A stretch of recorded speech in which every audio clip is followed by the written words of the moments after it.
Hi, I'm Pete Combs, and welcome to NBAA's Video on Demand. And welcome to Las Vegas. NBAA 2011 officially underway now. It kicked off today with a General Assembly and remarks from President and CEO Ed Bolin, who took issue with some of the comments he's heard lately from Washington. It comes as no surprise to anyone here when I say that for the past several months, a bully pulpit has been used to bully this industry. And that's not right. NBAA President Ed Bolin laid it out for members in his opening remarks at Monday's general session, a reality check at the end of what he once called aviation's long, hot summer. Business aviation is a great industry. It employs people.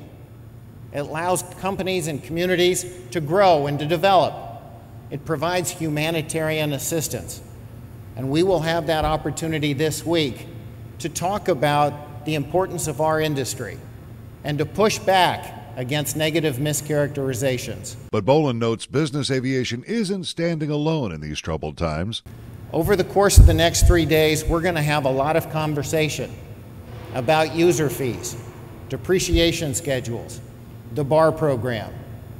What is important is that this industry comes together, we unite, we make our voices heard.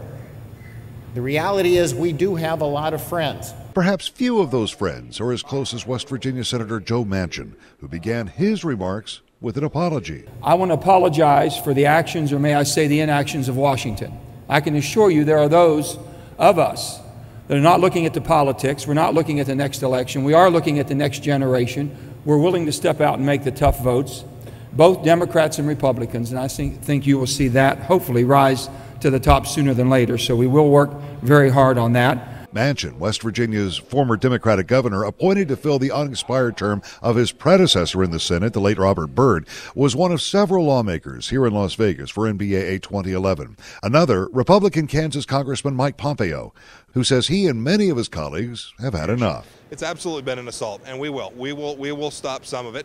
But there's elections too, and it will absolutely take a different tone from the White House, regardless of party, that recognizes the importance of these jobs to America and the importance of these airplanes to businesses. Back on the floor here at NBAA 2011, 25,000 people are already registered for this convention. That's more than we saw at the entire convention in 2010. That was in Atlanta, of course. A lot of these people very concerned this year, concerned about their jobs, concerned about the future of their industry. Charter operator Morgan Littell of Wichita is blunt about it. They have been attacked, and it feels like you should be ashamed if you could own or operate an airplane. And I think people are tired of that, and I think they're taking back and they're saying we're going to fly our airplane, and we're not ashamed. It's a common feeling on the floor of this convention: defiance and not a little bit of anger over the pounding this industry has taken from the president.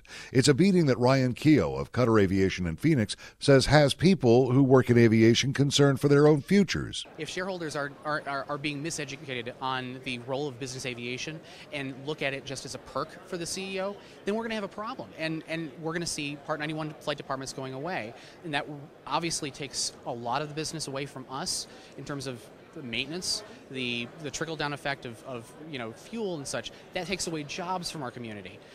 We employ 250 people around the southwestern United States. If we lost those people, that's 250 people just from our company alone. So there you have it. You get a sense of how 25,000 people can be galvanized to a single action, and that is to stave off what's going on in Washington when it comes to business aviation and aviation as a whole. For NBAA's Video on Demand, I'm Pete Combs.